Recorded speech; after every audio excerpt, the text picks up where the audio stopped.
surge com as ondas da Europa é a evidência das pautas das mulheres, e é bom que se diga das pautas das mulheres brancas e europeias, porque elas não evidenciam as pautas de mulheres migrantes, elas não evidenciam as pautas de mulheres asiáticas, sul-asiáticas, né?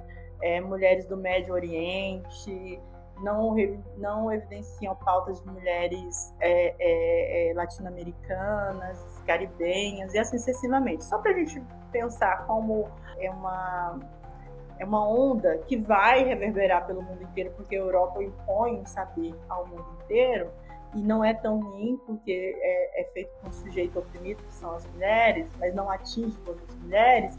A gente pode pensar, por exemplo, que grande parte das pautas dessas mulheres na Europa era a reivindicação pelo trabalho na esfera pública. Ora, o Brasil amargou quase 400 anos de escravidão, né? As mulheres estavam trabalhando em todas as esferas, em trabalho forçado e perverso, né? De forma de trabalho, que era a escravidão negra no Brasil ou nas colônias. Então, o trabalho não era um problema para nós mulheres, nunca foi, né? Problema para nós mulheres, mas a dignidade do trabalho, sim, né?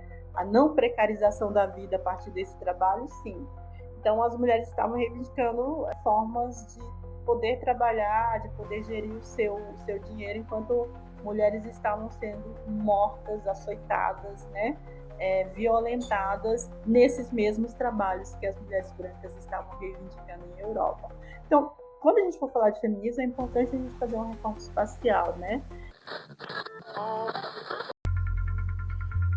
E para você que escuta o nosso trampo, satisfação total. O Pod História existe por sua causa. Então, antes de começarmos, queremos te convidar a fazer parte da nossa comunidade. Siga o Pod História na plataforma de áudio que você estiver ouvindo, avalie o nosso programa e deixe seus comentários. Sua opinião é muito importante para que possamos continuar produzindo um conteúdo de qualidade e relevante. Compartilhe esse episódio com seus amigos e familiares e ajude-nos a levar as ciências humanas para mais pessoas e construir um espaço de diálogo, aprendizado e resistência em tempos de desinformação. O Pod História é um projeto totalmente independente e sem fins lucrativos. E para que possamos continuar crescendo e aprofundando nossos debates, contamos com seu apoio. Se possível, acesse o nosso perfil no Apoia-se, apoia.se/podhistoriapodcast e contribua com qualquer valor. Sua ajuda fará toda a diferença para que possamos investir em equipamentos, pesquisa e produção, garantindo um podcast cada vez melhor para você. Agradecemos a sua audiência e o seu apoio de coração. Afinal, um correria reconhece o outro. E sem vocês, o Pod História não existiria. Agora vamos ao episódio de hoje.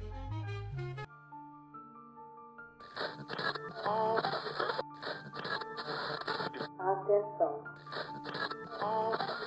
Só faz de conta que a política não interessa quem manda não tem. E Deus sabe que a política lhe interessa muito. Está no ar a Rádio Libertadora. Lélia Gonzalez acusa: ser negra e mulher no Brasil, repetimos, é ser objeto de tripla discriminação, uma vez que os estereótipos gerados pelo racismo e pelo sexismo a colocam no nível mais alto da opressão. Neuza Santos afirma: a sociedade escravista, ao transformar o africano em escravo, definiu o negro como raça, demarcou seu lugar, a maneira de tratar e ser tratado, os padrões de interação com o branco e insistiu o paralelismo entre a cor negra e posição social inferior. Angela Davis constata: proporcionalmente, as mulheres negras sempre trabalharam mais fora de casa do que suas irmãs brancas. O enorme espaço que o trabalho ocupa hoje na vida das mulheres negras reproduz um padrão estabelecido durante os primeiros anos da escravidão. Como escravas, essas mulheres tinham todos os outros aspectos de sua existência ofuscada pelo trabalho compulsório. Hoje, vamos mergulhar nas raízes do feminismo negro no Brasil e na América Latina. Um movimento essencial para compreendermos as complexas intersecções de raça, gênero e classe em nossa sociedade. Para entendermos as origens do feminismo negro, precisamos voltar no tempo e analisar o contexto histórico da escravidão nas Américas. A escravidão não apenas explorou o trabalho das pessoas negras, mas também impôs uma hierarquia racial e de gênero que perdura até hoje. As mulheres negras, em particular, foram duplamente oprimidas, sofrendo com a violência do sistema escravocrata e com a discriminação e violência de gênero. Nesse sentido, surgem algumas perguntas que vão ser o centro do episódio de hoje.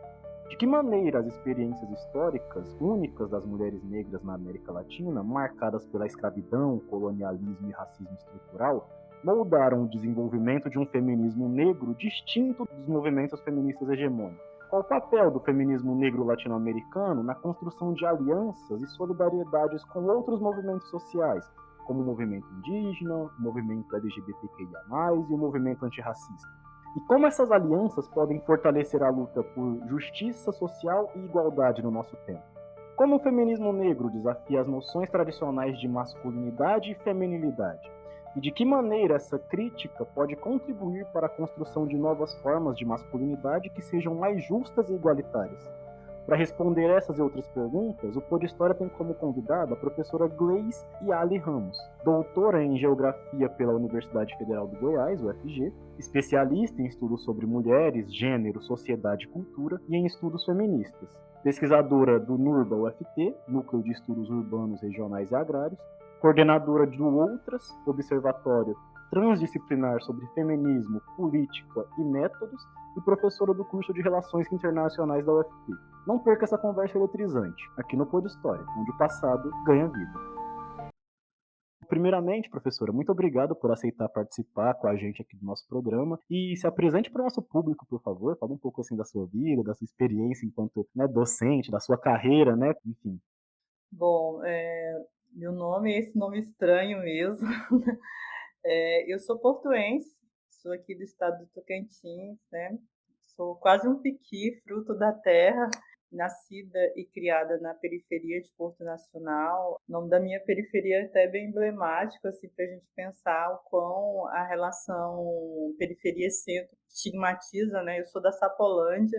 Esse nome surge justamente porque a gente estava muito mais próximo dos sapos que estavam no mato do que, né, de fato, das pessoas ali no centro de uma cidade que é pequena e que, de fato, né, não havia tamanho distanciamento, senão a circunstância de classe e de raça, obviamente, né.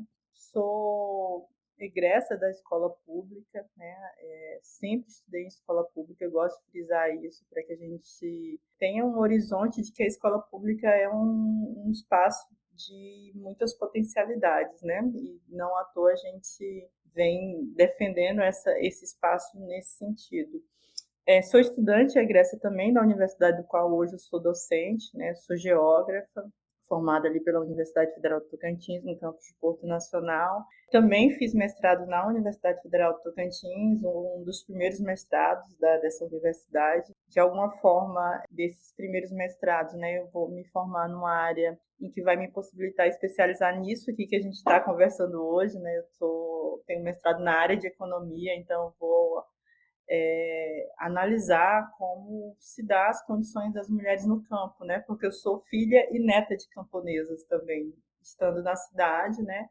Mas morei um tempo, como diz minha mãe, morei um tempo na roça, mas não sou camponesa, né? Na sua sede daquilo que a gente vai entender como a relação social do campo, que é o campesinato. Eu não tenho essa relação com o campo, mas as minhas mais velhas, sim, a minha mãe e minha avó.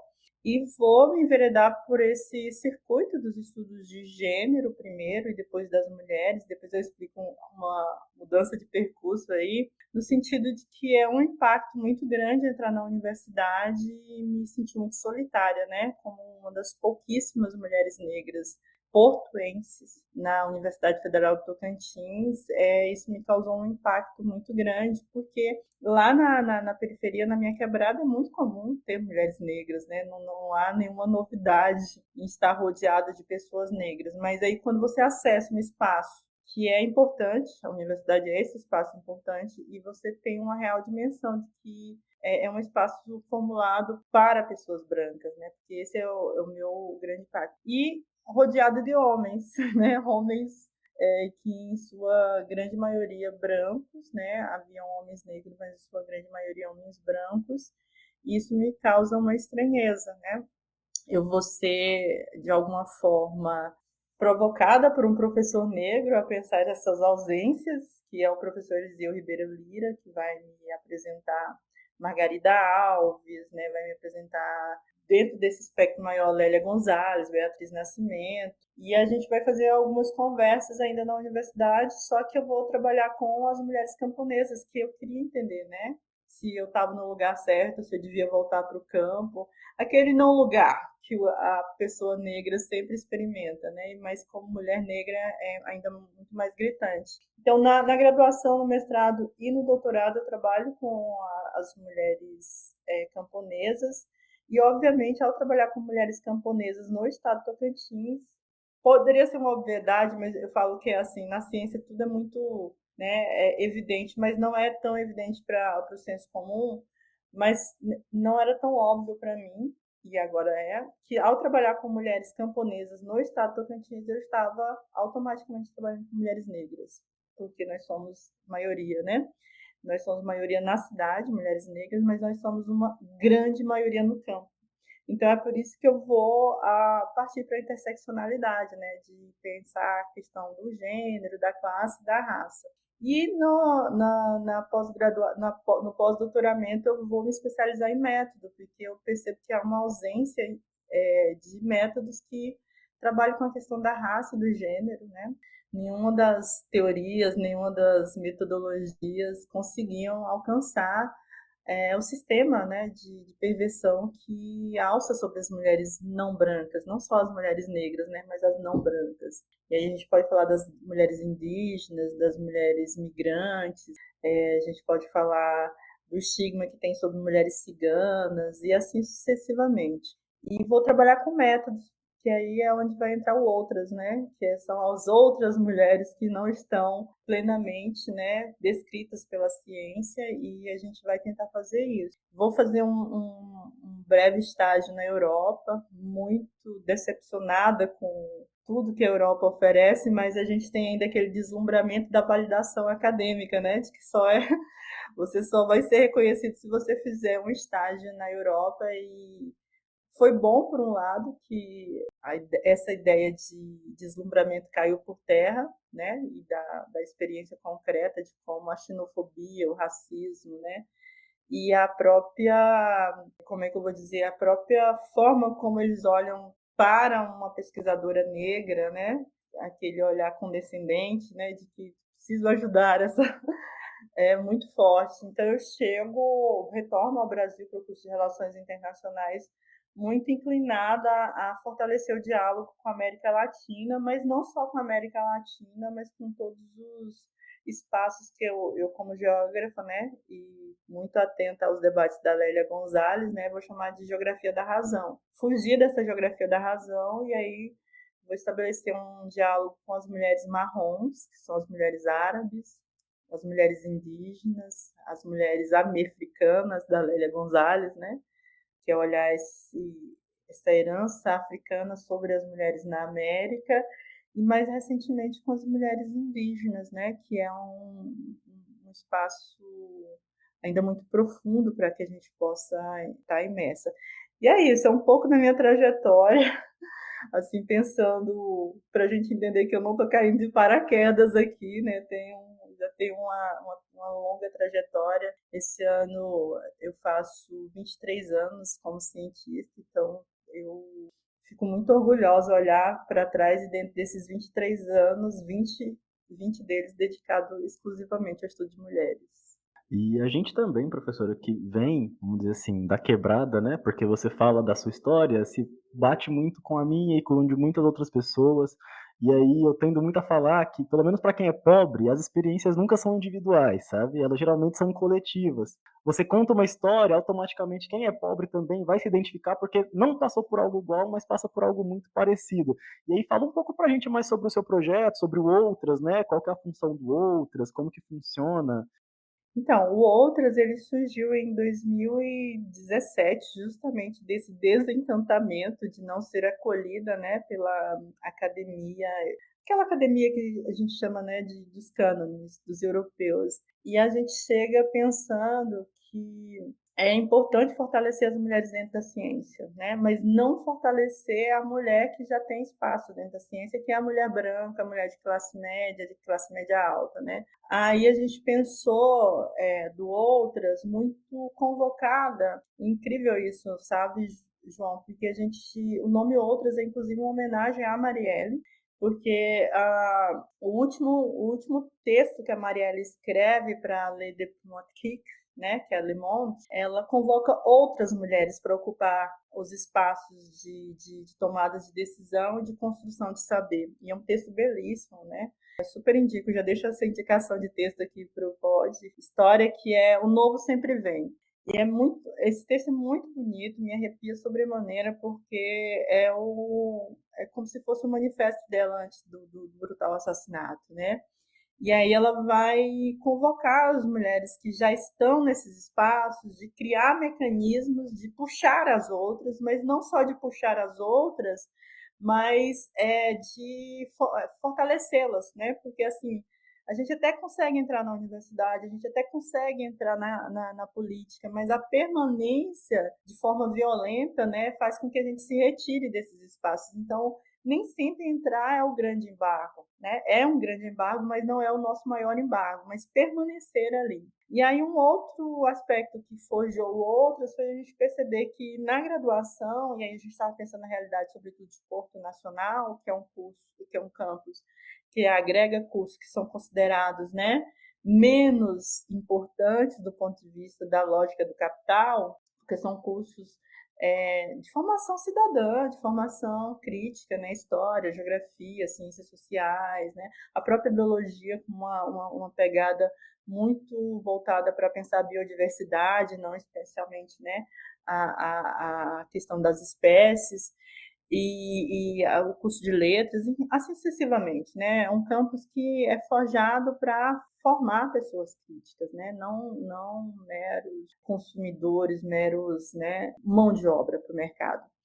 E a gente percebeu que o campus de Porto, na graduação, forma muitas mulheres, inclusive muitas mulheres não brancas, né? Dentre elas, em sua grande maioria, mulheres negras. Mas essas mulheres não estão acessando em primeira instância pós-graduação, não estavam acessando em primeira instância pós-graduação e nem estavam se concursando. Então você tinha notícia de fulano passou, ciclano passou, nunca uma mulher negra, nunca uma mulher indígena, mas ela estava formada, ela está ali, né? Então a gente quis entender qual era o espaço de vácuo que tem entre a formação e esse espaço, né, de emancipação, porque aí, uma vez formado, é a busca pela emancipação social. Inclusive, deixo aqui muito tranquilamente que sou contra o termo empoderamento, é um termo capitalista, não caiam nessa, né? Porque a gente precisa de emancipação social, né? Tudo é muito coletivo, empoderamento é um termo do capital, subjetivo, sim, importante, mas individual, e a luta é sempre coletiva, como você bem colocou. Então, a gente criou outras nesse espaço de formar mulheres dentro da universidade, fortalecê-las, essas mulheres dentro da universidade, tanto para ir para a pós-graduação, quanto para ir para a atuação nos seus respectivos espaços, na família, nos bairros, né, na escola, sobretudo na escola, porque a gente tem várias licenciaturas, né, mas fortalecê-la enquanto sujeito, né, ao perceber a injustiça, ao perceber a opressão, destacar isso, saber como atuar sobre isso, né. Então, o Outra surge nesse sentido para visibilizar, sobretudo, a atuação também de mulheres negras, porque é sempre bom frisar, eu sou uma das pouquíssimas professoras negras do campus de Porto Nacional, e é um campo que forma muitas mulheres negras, muitas mesmo, né?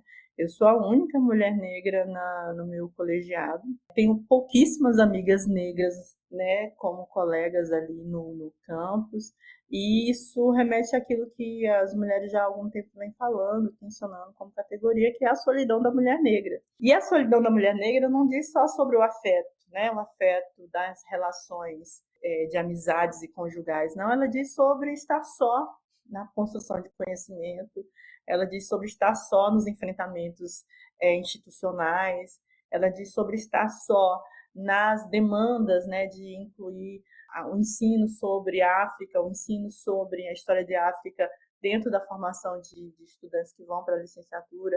Ela diz sobre a solidão de uma professora negra que tem que solicitar e fazer todo um tipo de negociação para inserir uma disciplina sobre mulheres, diversidade e feminismo num curso de relações internacionais.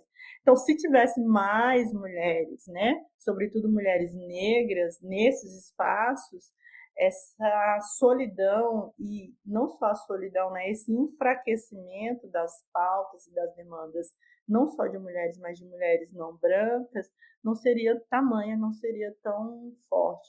Então, outra surge, né, para a gente ir criando mecanismos de formação de mulheres para que elas estejam ocupando esses espaços, para que a solidão deixe de ser maior e esteja cada vez menor. Então, a gente está nesse espaço mesmo de fortalecimento de formação das mulheres, utilizando a academia, porque aí a gente tem outras enquanto observatório transdisciplinar, mas a gente também está na militância no ativismo, que aí a gente tem um observatório feminista, né, independente da UFT, porque aí a gente pode fazer nossas atuações sem dar muitas satisfações para a universidade, porque a gente sabe que a universidade, em alguns espaços, ela dá uma... Não vou nem falar a palavra aqui, mas a gente sabe como é que funciona. Então, a gente tem 2 espaços. Tem o Outras, que é forjado pelo CNPq para a formação de pesquisadoras, extensionistas, e tem o Outras Observatório Feminista, que é para virar instituto esse ano. Se as deusas permitirem, vai virar um instituto. E aí a ideia é criar uma escola feminista, né? De formação de mulheres nas periferias. Muito bom, professor, e parabéns por esse projeto também. E assim, né, quando você fala sobre a questão da ausência de mulheres, né, principalmente dentro da educação superior, como docentes, esse recorte ainda fica mais gritante, mais contraditório quando você usa o recorte do espaço geográfico também, né? Porto Nacional, me formei em Porto Nacional, e assim, eu não sou de Porto Nacional, sou nascido no interior do Piauí, só que o meu sotaque é de São Paulo, porque eu morei lá praticamente a minha vida inteira. Então, eu morei no interior de São Paulo a minha vida inteira e fui fazer faculdade em Porto Nacional. E eu sempre fiquei impressionado com a quantidade de professores e professoras, não só não portuenses, mas não tocantinenses, na verdade, né? A maioria geralmente são, no meu curso, ou era do Sudeste, ou era do Sul, às vezes a gente encontrava um ou outro, ou outra professora do Nordeste, e pessoas negras, professoras, principalmente professoras negras, é mais raro ainda. Eu vou citar uma que eu lembro de cabeça do meu curso de História, que foi a Bem-vinda, que talvez você deva conhecer. Então, ela é uma das raras exceções de professoras negras dentro do campus, e principalmente no curso de História, por exemplo, de Porto, né? E assim, é muito inspirada nas pouquíssimas professoras negras que eu tive, dentre elas a Bem-vinda e a professora Ana Lúcia do Direito, que foi fazer uma formação, que eu consegui me ver como uma possibilidade, né? Porque até então o meu espectro era de não lugar mesmo, sabe? De não, isso aqui não é para mim mesmo, não tem ninguém. Se não tem ninguém, eu não sou capaz e não tem outras pessoas capazes. Então, esse é o primeiro pensamento que a gente tem. Depois, a gente vai entender que é o racismo, é a violência, né? E aí o fato dessas mulheres terem permanecido e não terem, né, por exemplo, tamanha expressão do ponto de vista de reconhecimento, elas são maravilhosas, isso é indiscutível. Mas a gente sabe que o reconhecimento delas poderia ser muito maior e não é justamente pelo, e a gente vai falar sobre isso, né, pelo encontro de 2 avenidas aí pesadíssimas, que é o gênero e a raça, né? Então, inclusive deixo aqui como uma homenagem mesmo de o fato de eu estar aqui se deve muito à professora Bem-vinda e à professora Ana Lúcia. Eu me sinto muito parecido quando eu lembro da minha professora Helenice, fica um abraço para ela, inclusive, do ensino médio, do ensino fundamental. Foi uma das poucas professoras negras do ensino fundamental e médio que eu tive, então ela foi uma das minhas inspirações, foi quem me deu os meus primeiros livros de história, enfim, um abraço. E, professora, quando eu estava estudando para esse episódio, dentre todas as perguntas que passaram, né, pela minha cabeça, assim, para começar o episódio, uma me deixou muito curioso, e eu acho que eu vou começar com ela, que é o seguinte: é possível falar de uma origem, ou até de origens, né, do movimento feminista? Bom, é possível falar que o feminismo não começou na Europa. A gente pode começar por aí, né? Que é muito comum a gente achar que o feminismo surge com as ondas que são organizadas na Europa. Não, essas ondas elas passam da evidência, tendo em vista que a Europa estava em evidência. A origem, já vou deixando algumas indicações aqui, né, de leituras. A gente pode pensar 2 espectros aí muito legais, inclusive na disciplina de Mulher, Diversidade e Feminismo, a gente trabalha com essas 2 obras para desmistificar. Uma é Feminismo, uma história global, da Lucy Dellap, que ela vai dizer de todo o processo da transformação das mulheres, né, desde deusas, né, cultuadas, e aí também tirar desse aspecto que as deusas surgem na Grécia, não é, né? As nossas principais divindades que vão dar, inclusive, alusão ao que a gente entende de astrologia, né? De astronomia, e eu coloco na astrologia aqui como uma possibilidade real de conhecimento ancestral, não estou dizendo que é ciência, mas é conhecimento ancestral, Então, que a gente nunca diminua o conhecimento ancestral de outros espaços que não o nosso, da astronomia, da astrologia, né, da própria matemática, né, é muito baseado no Antigo Egito. E aí, o Egito tem um conjunto de divindades que quase todos eles estavam centrados na figura feminina. Então, as mulheres eram que comandavam, né, aquilo que a gente vai chamar de Orun, o grande espaço, né, onde as decisões sobre os diversos mundos, inclusive essas divindades não falam só da Terra, né, fala de diversos mundos, vão estar. E depois desse enfraquecimento das mulheres, a tomada dos homens desse espaço de divindade, né, você começa a colocar referências masculinas, ao ponto que essas referências masculinas vão transformar essas deusas em subdeusas, né? Em meias deusas, naquilo que a gente vai conhecer, por exemplo, como Hércules, né? Metade humano, metade deus, foi o que aconteceu também na Mesopotâmia, assim sucessivamente. Então, a Lucy Dellap vai dizer que as mulheres é que vão inaugurar aquilo que a gente entende como poder. E eu acho fantástico isso, porque as nossas noções de poder são sempre noções perversas e, portanto, europeias, né? E o poder não. O poder, na verdade, era uma gestão do tempo dos diversos mundos e dos indivíduos que precisavam de alguém para gerir aquilo ali.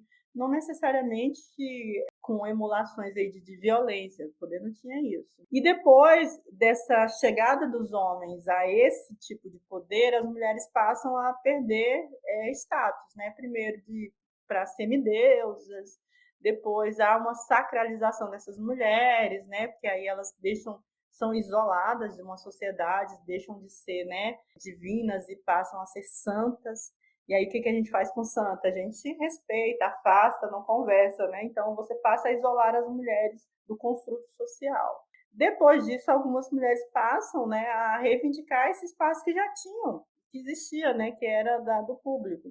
Então, aí a gente vai ter a grande dualidade entre as santas e as putas, né? As putas eram as mulheres que rasgavam esse código moral de dizer que era para ser sagrada, para ser intocada, e passam a ser as impuras.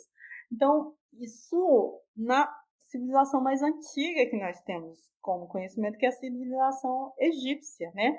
Mesopotâmica, né? E assim sucessivamente. Então, antes mesmo do que a Europa se constituir enquanto civilização, a gente já tinha mulheres organizando a vida social, tinha mulheres, né, organizando o construto de poder. E aí é nessa reviravolta do que a gente vai chamar de construção da família. Então, a família é uma construção de subjugação das mulheres, e não sou eu que estou dizendo, tá? Pode pegar qualquer livro de história que vocês vão ver que a construção da família na verdade, para subjugar a mulher à função doméstica do lar e da casa. E aí tem um outro livro, que é A Criação do Patriarcado, que é da Gerda Lerner, que vai fazer esse mesmo percurso, dizendo, olha, vocês estão centrando muito seus olhares para a Europa, e a Europa, na verdade, herda uma sociedade já patriarcal. Então, a Europa já nasce presa, né? Ela não experimentou da liberdade como as outras civilizações, né? Talvez na Europa a única civilização que tenha experimentado, as mulheres, obviamente, aqui eu estou falando, né?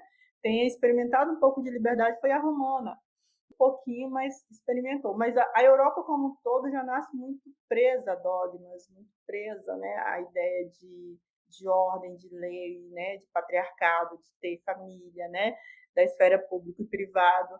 Então, as outras civilizações deram essa dimensão grandiosa do poder que as mulheres tinham de organização. Então, não, o feminismo não surge no século XIX, nem no século XX, ele é anterior a isso.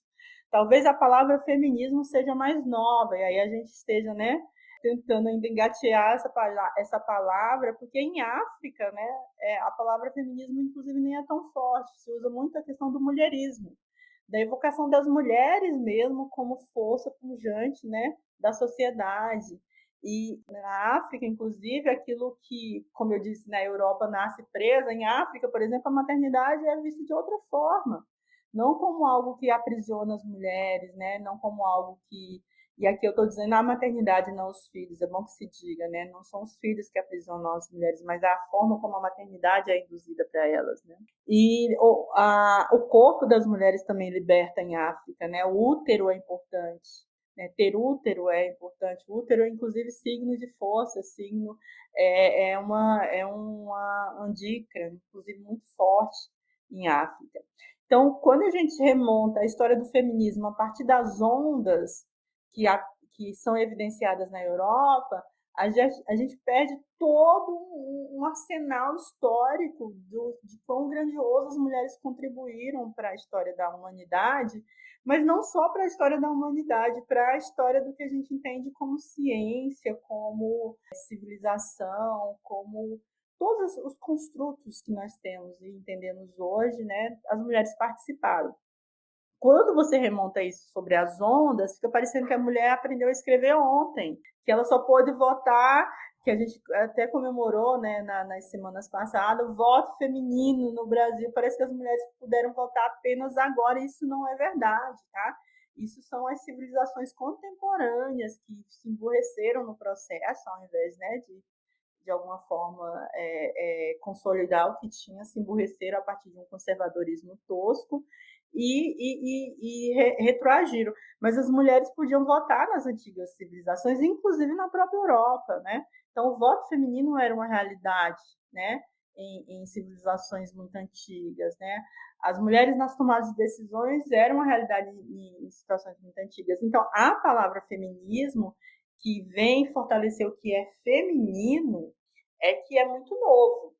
E aí o feminismo seria o quê? Uma plataforma política produzida por, para e de mulheres. E aí é importante frisar isso, né? Que pode ser até uma pergunta que eventualmente vai surgir aí.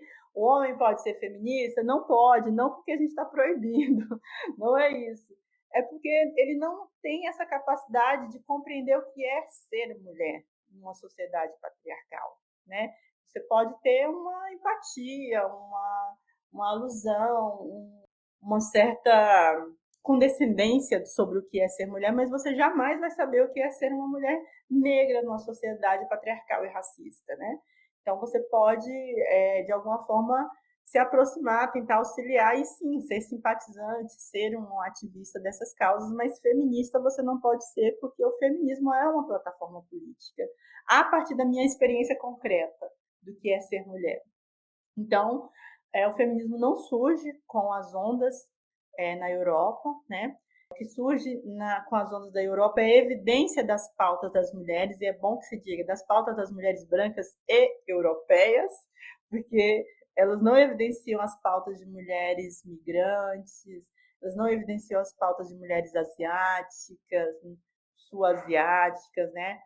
Mulheres do Médio Oriente, não evidenciam pautas de mulheres latino-americanas, caribenhas e assim sucessivamente. Só para a gente pensar como é uma onda que vai reverberar pelo mundo inteiro, porque a Europa impõe um saber ao mundo inteiro, e não é tão ruim, porque é feito com um sujeito oprimido, que são as mulheres, mas não atinge todas as mulheres. A gente pode pensar, por exemplo, que grande parte das pautas dessas mulheres na Europa era a reivindicação pelo trabalho na esfera pública. Ora, o Brasil amargou quase 400 anos de escravidão, né? As mulheres estavam trabalhando em todas as esferas, em um trabalho forçado e perverso, né? De forma de trabalho, que era a escravidão negra no Brasil ou nas colônias. Então, o trabalho não era um problema para nós mulheres, nunca foi, né? Um problema para nós mulheres, mas a dignidade do trabalho, sim, né? A não precarização da vida a partir desse trabalho, sim. Então, as mulheres estavam reivindicando formas de poder trabalhar, de poder gerir o seu dinheiro, enquanto mulheres estavam sendo mortas, açoitadas, né? Violentadas nesses mesmos trabalhos que as mulheres brancas estavam reivindicando em Europa. Então, quando a gente for falar de feminismo, é importante a gente fazer um recorte espacial, né? O que acontece com as ondas do feminismo é a evidência das plataformas políticas de mulheres na Europa, que vai reverberar o mundo inteiro. E essa é a grande contribuição dessas ondas do feminismo. Elas organizam as demandas em ondas. E aí outros espaços, como a própria América Latina, também vai fazer isso. Mas essas ondas não evidenciam o surgimento do feminismo ou o surgimento da pauta das mulheres, né? Na verdade, elas evidenciam uma organização mais contemporânea do que é ser mulher numa sociedade patriarcal.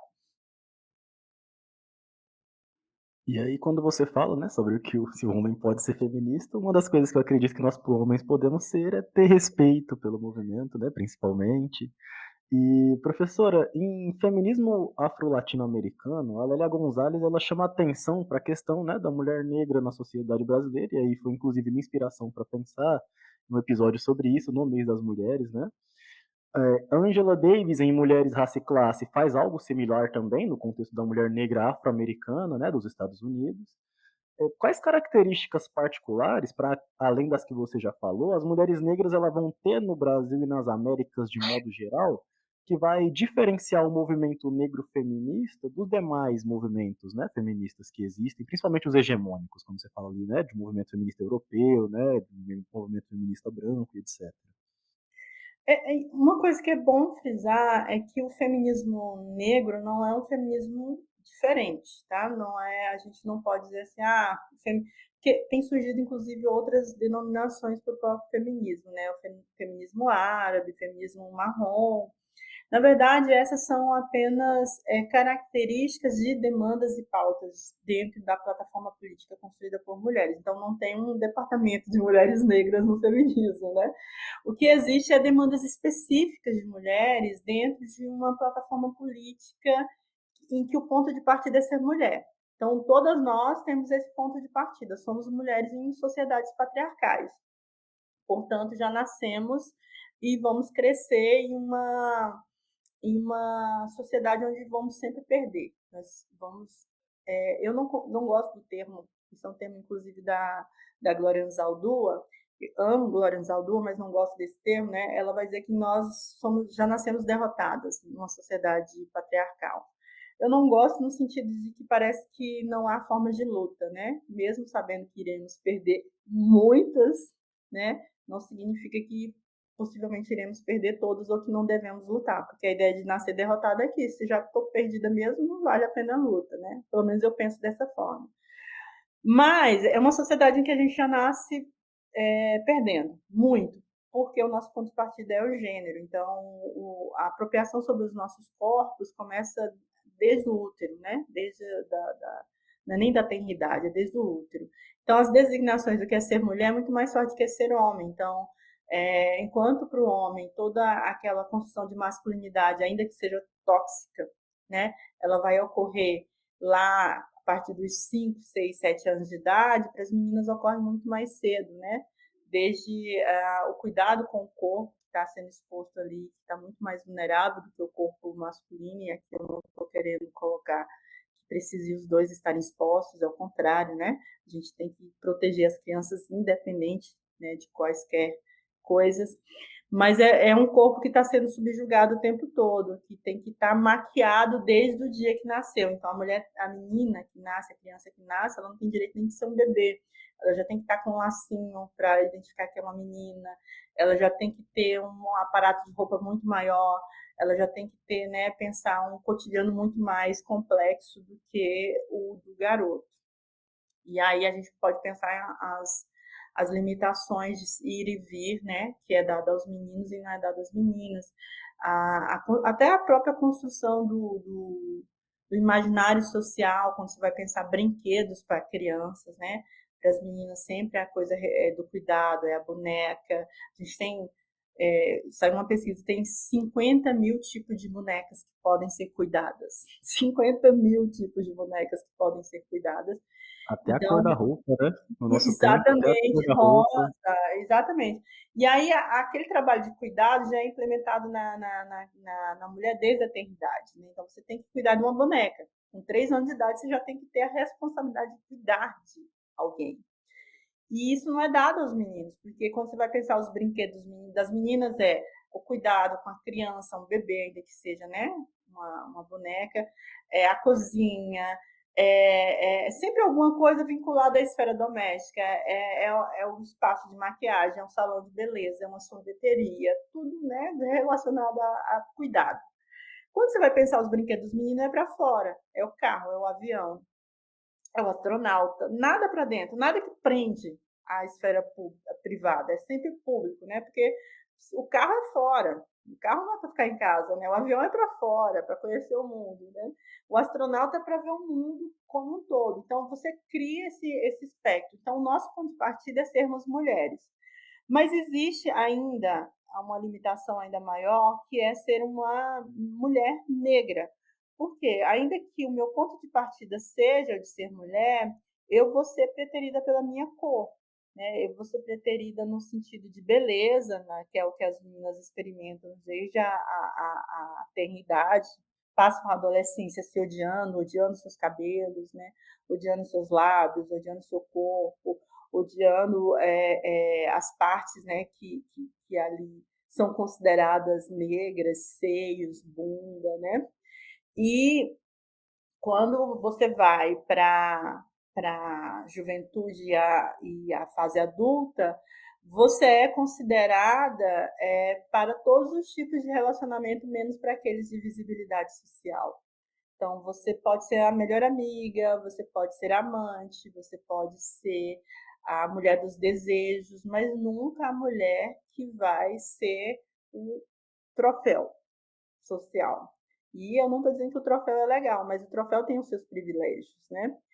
E quando você passa a ter consciência sobre isso, que aí você acha que está experimentando uma liberdade, você passa a ser chamada de raivosa, porque você passa a rejeitar todos esses espectros, passa a contestar tudo isso. Então, assim, eu passei por todos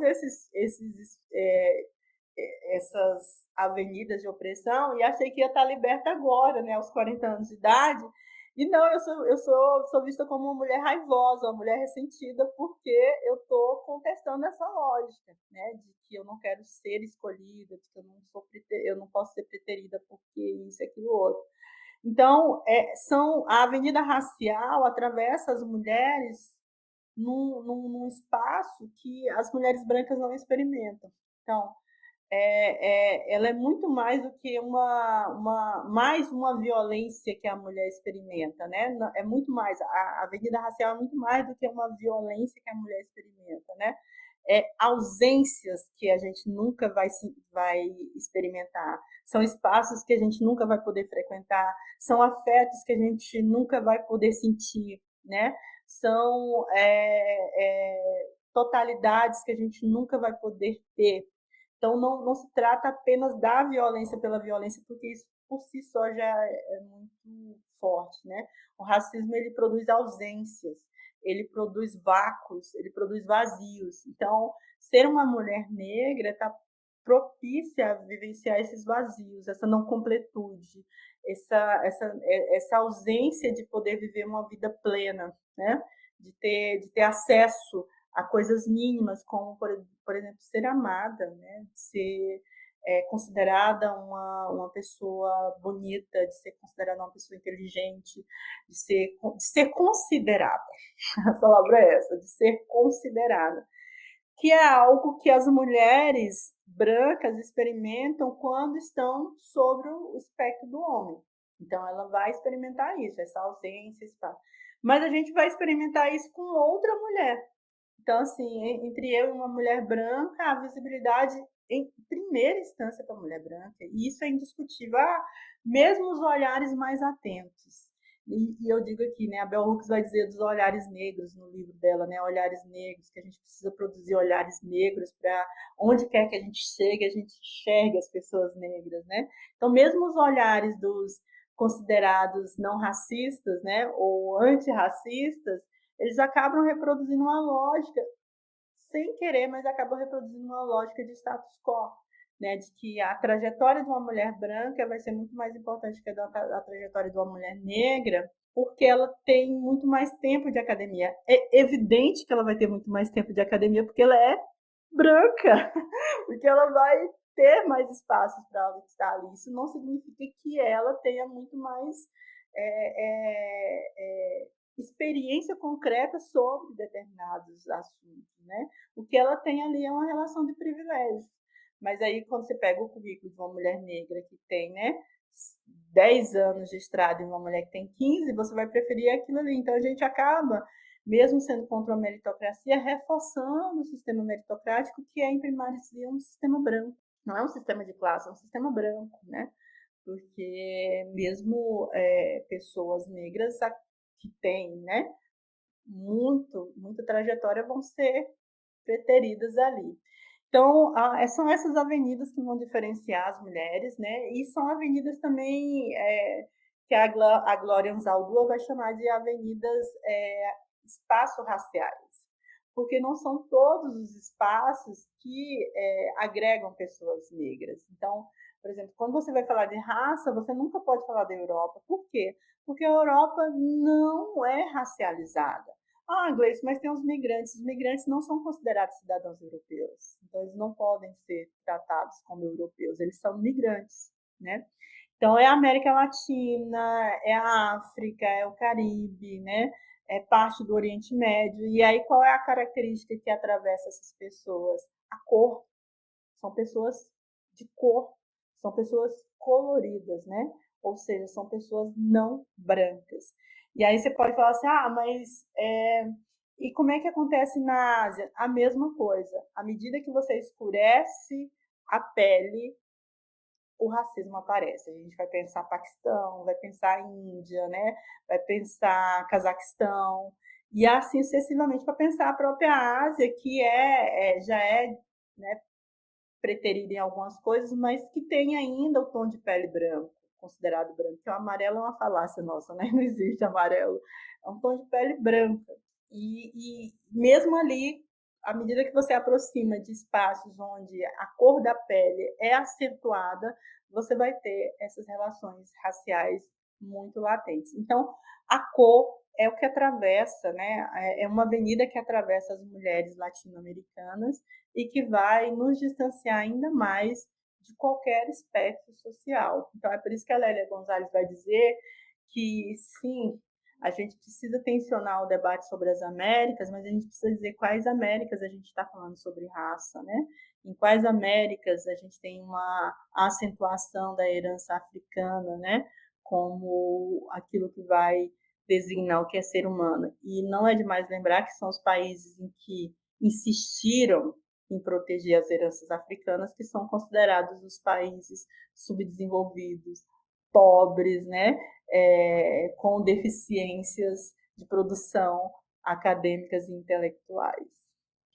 De fato, professor. E aí, falando sobre essa dualidade, né, entre a Europa e, vamos dizer assim, o resto do mundo, o quão importante foi o evento do 8 de março de 1917 na antiga União Soviética para os movimentos feministas, né, inclusive o movimento feminista afro-latino-americano, para o 8 de março ele ser considerado um marco, inclusive Dia Internacional da Mulher, né, é o dia marcado nessa data. Então, qual é a importância desse evento, né? Já que, como você bem falou anteriormente, não foi a partir dali que o movimento feminista começou e nem foi a partir dali que as demandas das mulheres começaram também, né? As questões, as problematizações, né? Bom, o 8 de março ele vai pegar uma outra avenida, João, que é a classe. E aí é sempre bom frisar que, né, mulheres são sempre as mais pobres nas sociedades. Mulheres negras são as mais pobres das mais pobres, né? Então a gente tem aí 3 avenidas se encontrando: o gênero, a raça e a classe. Então, quando tem o 8 de março na antiga União Soviética, o debate estava se dando justamente pela pauperização da mão de obra feminina, né? Mulheres estavam cada vez mais pobres. E por que esse debate ele se amplia por todo o globo? Porque em todo o globo as mulheres são sempre as mais pobres. E aí quando chega na América Latina e Caribe, né? Ora, se são as mulheres as mais pobres, e se a gente sabe que, né, aqui a gente tem uma avenida racial também cruzando isso aí, quem serão as mais pobres? São as mulheres negras. Então, o 8 de março passa a ser um referencial de luta porque ele parte da cerne daquilo que precariza a vida das pessoas, que é a classe. É a classe, não é a raça que precariza enquanto sociedade. A raça me precariza enquanto humano. Eu posso ter o dinheiro que for, Mas eu sendo negra, eu sou considerada menos gente do que qualquer outra pessoa. Agora, o dinheiro precariza a vida humana, o dinheiro não me permite comer, o dinheiro não me permite locomover, né? O dinheiro, e quando eu digo dinheiro, é o seu estado puro mesmo de troca, né? De que se eu não tenho uma troca, eu não posso ter o outro, né? O outro, a outra mercadoria que ali está, o outro recurso que ali está. Então, por que o 8 de março ele reverbera? Porque em todo mundo os sujeitos mais pobres são sempre dois, né? Mulheres e crianças. E aí, quem está sob a tutela das mulheres? As crianças. Então, quando a gente fala de pobreza infantil, a gente está falando de pobreza das mulheres, porque são as mulheres que estão responsáveis pelo cuidado das crianças no mundo inteiro. Então, o 8 de março ele é importante no sentido de pensar que, né, se por um lado a gente tem a raça que me precariza enquanto humano, a classe me precariza enquanto vida, enquanto construção de visão de mundo, enquanto possibilidade de ser, né? Então, o 8 de março ele vai reverberar no mundo inteiro no sentido de pensar que não, mulheres não são naturalmente pobres, né? Que não, mulheres não têm que ganhar menos do que os homens, que não, mulheres brancas e mulheres negras estão no mesmo espectro da pobreza. Ou seja, quando a gente pensa assim, periferia, nós hoje viemos da periferia, né? E a gente sabe que tem mulheres brancas na periferia, isso é inquestionável, tem mulheres brancas na periferia. Mas quem é o sujeito marcador da periferia? Se eu descer o morro, se eu for para o centro, junto com uma mulher branca, e nós duas nos separarmos em um determinado momento, eu sou o sujeito da periferia. Ela vai ser facilmente camuflada nesse espaço de privilégio. Então, o marcador da raça me marca enquanto sujeito. Agora, o marcador da classe me marca enquanto acesso às coisas, né? Aos bens, né? Ao bem viver que as mulheres negras estão aí colocando. Então, o 8 de março ele é significativo para a gente pensar que a pobreza não é natural às mulheres, né? E que a ausência de recursos, quando afeta mulheres, afeta outras populações, como as crianças, os idosos, né? As pessoas velhas, as pessoas com deficiência. Por quê? Porque todos esses públicos estão sob a tutela das mulheres. Então, quando eu pauperizo uma mulher, e uma mulher, vamos pensar, né, aqui na América Latina, em grande maioria mulher negra, eu estou pauperizando crianças, eu estou pauperizando pessoas com deficiência, eu estou pauperizando pessoas velhas, eu estou pauperizando, inclusive, aquilo que a gente entende como diversidade, porque há uma pesquisa que diz que mulheres negras são as que mais estão projetadas no espectro da luta contra a homofobia, LGBTfobia, transfobia e assim sucessivamente. Então, a pobreza, ela me limita, inclusive, buscar visões de mundo para outros, certo? Para outros. Então, é por isso que o 8 de março ele reverbera, porque ele não está centrado numa condição única da Europa ou da própria União, da ex-União Soviética, né? Ele está centrado numa condição que é produzida pelo patriarcado. O patriarcado produz a pobreza das mulheres, e como o patriarcado está arraigado em quase todas as sociedades do planeta, quase todas, tá? A gente frise bem, existem outros espaços que experimentam matriarcados ou liberdades plenas em que homens e mulheres, né, têm acessos a bens tanto quanto, né, qualquer outro sujeito. E a pobreza vai ser esse espectro, dizer assim, olha, o patriarcado, em conluio com o capitalismo, produz a pobreza, né, dos trabalhadores e das trabalhadoras. Mas dentro dessa produção da pobreza dos trabalhadores e das trabalhadoras, as trabalhadoras são as que vão ser mais prejudicadas. E aí a gente tem um outro marcador do 8 de março, que eu acho que é importante, que aí sim toca as mulheres negras, que é aquela espécie de conjugação das jornadas de trabalho. E aí, por exemplo, uma pessoa sucateada do ponto de vista do trabalho é uma pessoa que vai produzir menos. Então, é algo que vai tocar, inclusive, os aspectos das sociedades capitalistas. E aí a Europa vai pegar o 8 de março como uma alusão importante, não porque se importa com as mulheres de fato, mas porque entende que, né, esses sujeitos sucateados vão ser sujeitos que vão produzir menos. Então, para cada espaço, a gente tem um 8 de março diferente. Quando ele chega na América Latina e Caribe, a gente vai tensionar a situação das mulheres negras, em primazia, né? Mas também das mulheres migrantes, da condição de mulheres migrantes nesses espaços, das mulheres indígenas, né? Da relação das mulheres indígenas com o trabalho. Então, o 8 de março ele cria uma reverberação transnacional, que a gente chama, por causa da classe. Né? E porque a grande maioria das mulheres no mundo pertence à classe de pobres, das pessoas mais pobres do planeta. E justamente quando você fala dessa diferenciação, né, entre classe e raça, o que viria a ser então a interseccionalidade, professor? Explique para os nossos ouvintes o que seria. Então, eu vou explicar o que é interseccionalidade, também já desmistificando que a interseccionalidade não surge nos Estados Unidos. Os Estados Unidos têm a evidência a partir da Crushall, da Kimberly Crushall, né, que é uma jurista que vai perceber que as mulheres negras elas estão em desvantagem em relação às mulheres brancas, como a gente já conversou aqui, né? Por uma série de fatores, né? Porque são negras, então vão ser preteridas nos espaços, né? Vão ser preteridas do ponto de vista da formação, vão ser preteridas do ponto de vista estético e assim sucessivamente. Mas elas também vão ser preteridas em relação ao homem negro. Por quê? Porque o homem negro é considerado força de trabalho, paga nos Estados Unidos, e a mulher negra não. Então, só para a gente pensar como a interseccionalidade vai sendo gerida ali pela Crushall, a gente vai pensar o seguinte: quando as mulheres vão procurar empregos junto com mulheres brancas, elas não conseguem empregos porque elas não têm a estética da mulher branca, certo? Então elas não vão ser contratadas.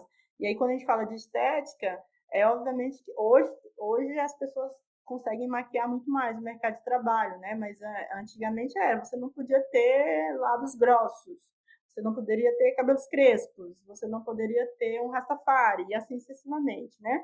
Hoje é a pessoa de boa aparência. O que é a pessoa de boa aparência? É a pessoa que não tem um black power. É a pessoa que não tem cabelos volumosos. É a pessoa que não tem um tom de pele que assusta o cliente. Só para a gente pensar, né? E aí, quando essa mulher que já foi preterida em relação à mulher branca vai disputar com um homem negro, ela também não consegue, porque ela não tem a força na produção que um homem negro tem. Ou seja, ela não consegue com a mulher branca porque ela é preta, e ela não consegue com um homem preto porque ela é mulher. Então ela já perdeu 2 espaços aí. O que sobra para essa mulher? O trabalho mais precarizado que existe, que é o trabalho doméstico. Então ela não vai para a fábrica, ela não vai para o comércio, ela não vai para o espaço de tomada de decisão, primeiro porque ela é preta e segundo porque ela é mulher, porque a cor chega antes do gênero. É sempre bom frisar isso. A cor chega antes do gênero, né? Nos espaços públicos. Nos espaços privados se inverte, o gênero chega antes da cor. Porque, assim, aqui em casa, vamos pensar, eu e meu irmão, né? É o gênero que comanda, não é a cor. Nós somos duas pessoas negras. Mas o serviço doméstico chega para quem? Para a mulher. Mas aí, quando você vai para a esfera pública, isso se inverte. A cor chega primeiro do que o gênero. Então, eu perdi para a mulher branca por ser negra e vou perder para o homem negro por ser mulher. Então, a interseccionalidade é a gente pensar, vai ser um podcast e a gente está falando aqui um olhando para o outro, mas é como você pegar os dedos da mão e entrecruzar avenidas de opressão, certo? Então, se a mão, vamos pensar assim, a mão direita da mulher branca tem 5 avenidas de opressões, né? Ser mulher, ser pobre, né? Ser considerado objeto, não poder fazer uma série de coisas que os homens fazem. Quando você vai pensar mulher negra, você pode pensar a mão direita e a mão esquerda se entrecruzando. É como se essas opressões que atingissem as mulheres brancas se cruzassem com outras opressões que atingem só pessoas negras. E aí ela vai ter um sistema de opressão por ser mulher, um sistema de opressão por ser negra se cruzando em um único corpo. Então, a interseccionalidade são como avenidas de opressões que se cruzam. E aí, desse cruzamento, a gente entende que qual é o corpo que está mais marcado com esses cruzamentos? A mulher negra. Então, a interseccionalidade é um sistema de análise que vai tentar compreender quais são as repercussões, os impactos, as consequências desses sistemas de opressões se encontrando. Então, só para a gente pensar, né? Eu e você aqui, né? Nós somos duas pessoas negras. Eu sou mulher, você é homem, você é negro, eu sou negra, nós dois somos pobres, ok? Esse é o nosso ponto de partida. Então, a única coisa que nos difere aqui é o gênero, porque nós dois somos negros, nós dois somos pobres. Ainda que eu tenha um poder aquisitivo voltado para a minha profissão, eu não deixo de ser pobre. Ainda que você seja trabalhador, né, com salário todo mês, você não deixa de ser pobre, certo? Nós somos pobres. Tem uma falsa fantasia, né, que você ter emprego, ter renda fixa, você deixa de ser pobre. Isso é mentira, né? Você é trabalhador, você é pobre. Então, nós dois somos trabalhadores, portanto, somos pobres. Nós dois somos duas pessoas negras. O que vai nos diferenciar aqui é o gênero. E aí, se a gente for fazer aqui do primeiro sistema, da primeira avenida de opressão que vai nos atravessar, é sobre os trabalhos domésticos, João. Quando eu comecei a fazer trabalhos domésticos e quando você começou a fazer trabalhos domésticos, né? E qual é a relação que você tinha com esse trabalho doméstico? Era uma relação de auxílio, de ajuda ou era um trabalho de obrigação, de obrigatoriedade, né? Os primeiros trabalhos domésticos efetuados por você eram feitos por sua mãe ou pelo seu pai, certo? E aí a gente vai pensando... Quando tinha pai, né, professora? Exato, No meu caso, nem o pai não tinha. É outra coisa que é um privilégio dos homens brancos e negros, a escolha de poder ser pai ou não, que é uma escolha que mulheres, sobretudo mulheres negras, não vão ter, né? Não há uma escolha sobre a maternidade. Engravidou, vai ter que ter e vai ter que cuidar sozinha. Então, era sua mãe. Então, você já respondeu, era sua mãe ou sua, vamos pensar, sua avó, sua tia, alguém mais velho, né? Alguém feminino mais velho que fazia isso. Depois, vamos pensar na presença de mulheres na sua idade, irmãs e primas. São elas que vão executar isso. Então, a primeira avenida de opressão é o trabalho doméstico, é o trabalho de cuidado, né? Então, são esses trabalhos que vão atravessar as mulheres negras, que não vão atravessar, por exemplo, os homens negros. Atravessam as mulheres brancas? Sim, mas em menor proporção do que as mulheres negras, né? Porque as mulheres brancas, elas vão fazer serviço doméstico, mas elas vão ter oportunidade, vão ter muito mais oportunidade de estudar, de casar, né? De ter uma outra gama de possibilidades, enquanto a mulher negra não. Então, o que vai acontecer? A mulher negra vai abandonar o serviço doméstico de casa? Não, vai continuar com ele, mas vai fazer outro serviço doméstico fora de casa. E aí, 80% dos cargos de serviço doméstico no Brasil são ocupados por mulheres negras, não é por homens negros nem por mulheres brancas, é por mulheres negras. Então, essa avenida de opressão que a gente está falando. Uma outra avenida de opressão que vai atravessar as mulheres e não vai atravessar os homens, e isso atravessa mulheres brancas e mulheres não brancas, é a possibilidade de transitar tranquilamente nossos corpos publicamente. Então, se a gente fizer uma pesquisa, qual é o maior medo dos homens, é o Corinthians não levar a Libertadores, né? Enfim, o maior medo dos homens está relacionado sempre a uma grande paixão, sempre uma grande meta de vida, né? E o medo das mulheres está sempre ligado à subjetividade. Eu tenho medo de ser mulher meia-noite voltando para casa, de pegar um ônibus sozinha, de ficar sozinha na minha casa mesmo com um aparato de segurança, de chave, de cadeado, certo? Então o medo, ele nos atravessa, independente de eu ser branca, negra ou outras designações. Então, são essas as avenidas que a gente está dizendo que está cruzando um único corpo, tá? O medo, a obrigação do trabalho doméstico, o fato de ser preterida para determinados espaços, né, sendo mulher ou mulher negra. Então, a interseccionalidade vai analisar como essas opressões impactam a minha vida. E aí, um lembrete para as pessoas brancas que estão nos ouvindo, tá? A interseccionalidade não é para vocês, tá?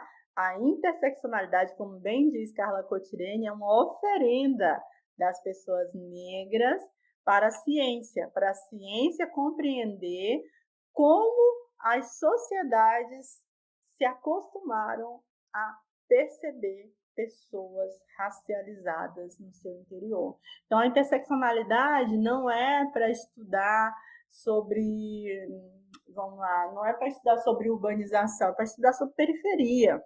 A interseccionalidade não é para trabalhar com a Revolução Francesa, a interseccionalidade é para estudar a escravidão, ou seja, os sistemas de opressão que operacionalizaram e operacionalizam a vida de pessoas que sofrem o impacto das opressões. Portanto, quem são os sujeitos da interseccionalidade? Mulheres, mulheres negras, pessoas não binárias, né? Pessoas homossexuais e homoafetivas, todas aquelas pessoas que são atravessadas por sistemas de opressão na sociedade. Então, um homem cis, hétero, rico ou classe média, ele não pode utilizar a interseccionalidade a bel prazer porque ele não tem a experiência concreta de um sistema de opressão. Então, é até bom lembrar que a Patricia Hill Collins vai dizer que a interseccionalidade não é uma chave que abre todas as portas.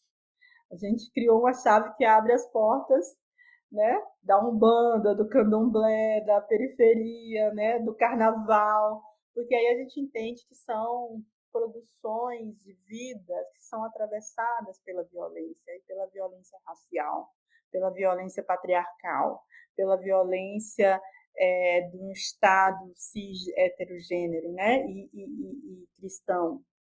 Então, a interseccionalidade ela vem para nos auxiliar a abrir portas que a ciência comum não quis abrir.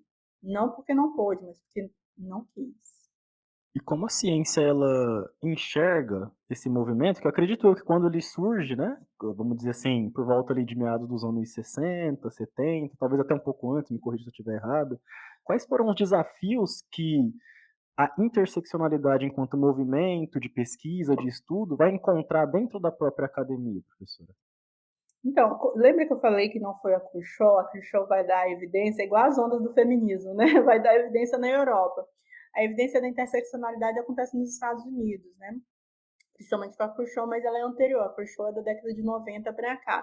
Então, a Lélia Gonzalez já falava isso na década de 60, a Beatriz Nascimento já falava disso na década de 60, com essas palavras, utilizando intersecção. Você pegar os escritos de Beatriz Nascimento, tem ela falando sobre intersecção, né? O que é ser mulher negra no Brasil.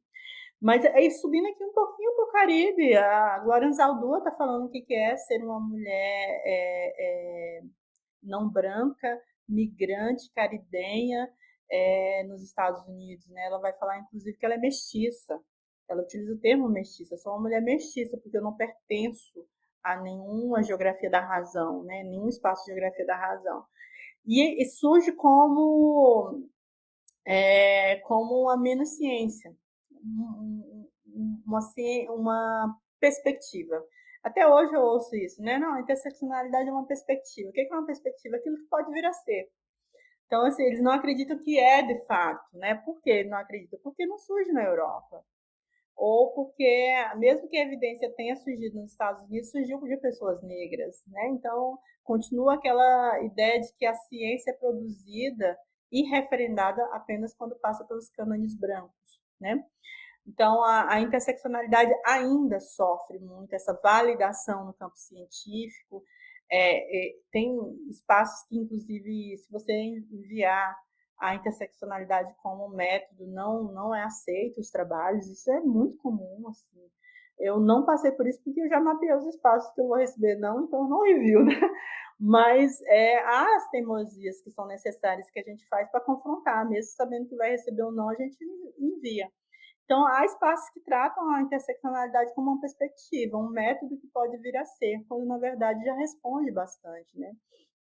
E a outra questão, eu me lembro da a Angela Davis esteve no Brasil várias vezes, mas a vez que eu pude conhecê-la pessoalmente foi em 2018, no Encontro de Mulheres Negras em Goiânia, do qual eu fazia parte da organização, e eu lembro de uma entrevista que ela estava dando para a equipe de organização desse evento, que ela diz o seguinte: olha, eu não sei por que vocês me convidam para falar sobre mulheres negras, sobre interseccionalidade, quando tudo que eu estou falando eu aprendi com as mulheres negras no Brasil, né? E aí ela estava citando Luísa Bairros, né?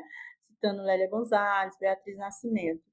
Então, porque é produzido, primeiro, por pessoas não europeias, segundo, por pessoas não brancas, perdão, produzido por pessoas não brancas e por pessoas periféricas, que é bom lembrar que a América Latina é a periferia, né, do mundo. Esse é um conhecimento que vai demorar ter uma validação nos cânones, porque os cânones continuam sendo europeus, né? Porém, é interessante frisar que em vários outros cantos do planeta a interseccionalidade tem criado um espectro muito interessante de diálogo, que a gente precisa abrir esse escopo. Por exemplo, a Europa, de alguma forma, não referenda a interseccionalidade, mas copia. Ela é muito boa sempre nisso, né? Em inventar o que já existe. Então, tem muitos estudos na Europa que trabalham a interseccionalidade com outros termos, não com o termo interseccionalidade. Mas se você for para a África, já há diálogos profícuos, Moçambique, Angola, Nigéria, né, com a própria literatura. Não sei se você tem conhecimento, mas a Nigéria hoje é a maior produtora de literatura do planeta, né? Eles chamam isso de capital intelectual, odeio esse termo, porque vincula-se O, por ao termo. acaso, por Pode acaso o falar. Brasil, alguma editora brasileira divulga esses escritos, professor? Só para o público ficar sabendo, assim, Sim, porque eu particularmente não tinha conhecimento. tem algumas, né? A Tabla tem feito isso não com a Nigéria, mas eu posso dar algumas pistas para a gente pensar. A Editora Elefante tem feito isso bastante, assim. É uma grande briga, porque assim, livro não é uma coisa barata, né? A gente precisa lembrar disso, né? Não é uma coisa barata porque não é, a produção não é barata, não é que a mercadoria não seja barata, é a produção em si que não é barata, né? Os livros têm um papel semelhante ao papel do dinheiro, então só por aí a gente tira a ideia de que não é barato. Mas assim, a ideia de produção, sobretudo na Nigéria, que tem língua inglesa, né, tem sofrido um embargo muito grande porque a gente precisa de formar tradutoras e tradutores, né? E é uma coisa, inclusive, que me interessa muito, assim, dentre as inúmeras coisas que eu quero fazer na vida, eu quero fazer uma graduação de tradução, porque tem muito livro massa que a gente não acessa porque a gente não acessa uma língua estrangeira, e aqui eu nem reforço que precisa ser o inglês, embora o inglês seja, né, o mais acessível do ponto de vista da literatura, né? Mas o próprio espanhol, né, as línguas indígenas que a gente tem discussões interessantes na América Latina e Caribe em línguas de tronco indígena, né? E aí há uma produção muito grande na Nigéria de literatura, sobretudo literatura de mulheres negras. Moçambique também tem feito isso e utilizado a interseccionalidade. A Paulina Chiziane é uma das que tem utilizado bastante isso. Aí quando a gente vem aqui para a América Latina e Caribe, o Caribe tem produzido bastante. A Maris Condé faleceu ano passado, mas produziu muito livro, né? Inclusive um livro que eu super indico para a gente pensar em o que é interseccionalidade na literatura, Eu Tituba, Bruxa Negra de Salem, um livro lindíssimo de literatura. E como eu dou aula nas RIs, né? A gente está trabalhando com a dimensão de escala de Caribe, de ciclo, a gente utiliza muita literatura. Então, talvez a gente ainda esteja com um olhar muito esperando a validação da Europa, o que a Europa vai falar sobre a interseccionalidade, e esteja deixando de olhar como a interseccionalidade tem reverberado nessa métrica. E aí é bom lembrar que é a Métrica, não é a América Branca, né? Não é, por exemplo, a Argentina, não é o Uruguai, não é o Chile, né? Embora o Chile tenha avançado para caramba, né? Mas essa Métrica que tem um forte diálogo com as suas origens societais, né? E aí Brasil, Colômbia tem produzido bastante, Equador.